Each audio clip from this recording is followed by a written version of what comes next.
Now, for a look at the Biden tax plan, infrastructure, and other D.C. policy goals that will impact the markets and the economy, let's welcome Eric Cantor, former congressman of Virginia who served as House Majority Leader. He's now vice chairman and managing director at Moelis Company.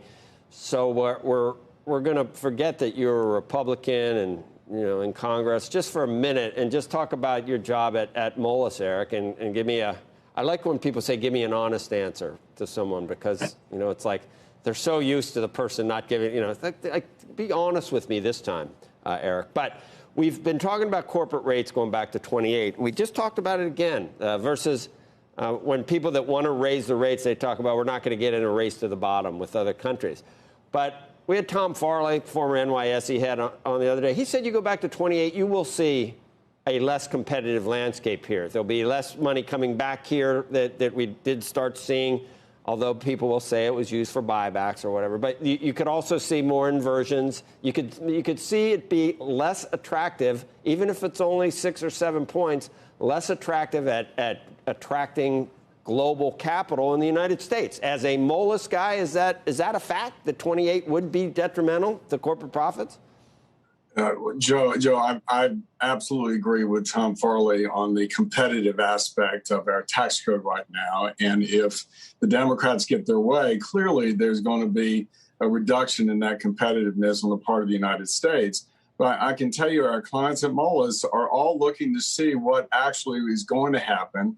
You're hearing, though, this plan that was put out during the campaign that then candidate Joe Biden talked about a tax, a 15% minimum tax on corporations. He talked about raising that corporate rate back up to 28%, talked about increasing the capital gains rate, basically taking it into parity with ordinary income taxes.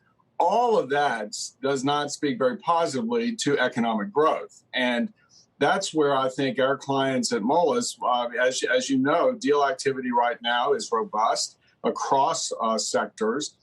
There is this sense that the market has that everything is coming back. And I think that if the Democrats proceed and if they're able to deliver on what Joe Biden talked about, which is a big question, but if they're able to do that, what they're going to do is counteract all this sort of positive momentum that's building up in the marketplace, and I think stifle the economic growth and the job creation. Eric, is the plan to go back to 39.6 on the margin, and for people over, I guess, 400,000, is that as bad as they would try to, or as good, depending on which side of the aisle you're on? Is that as good as they try to make it at this point?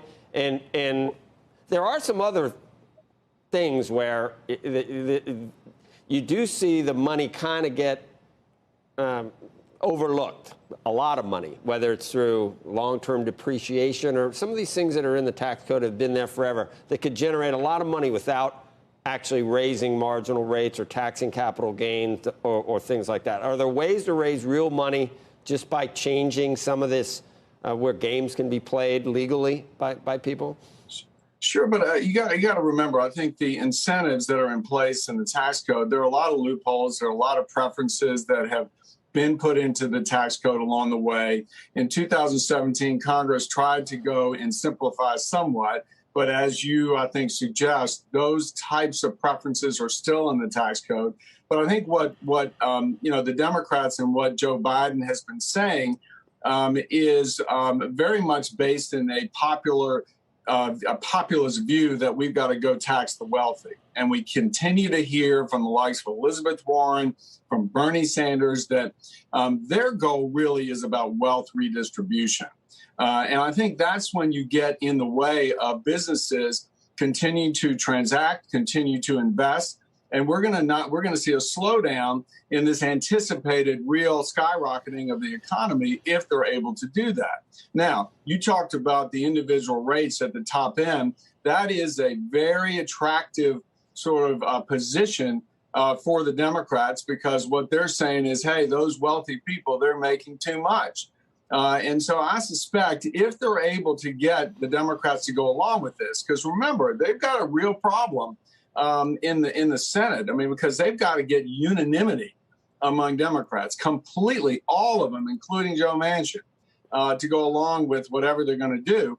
The problem is you end up snaring small business. And if Joe Manchin is seen by his constituents to, snuffing out the growth and rebirth, if you will, small business post-pandemic, that's not a good place for him to be in. Shepard Smith here. Thanks for watching CNBC on YouTube.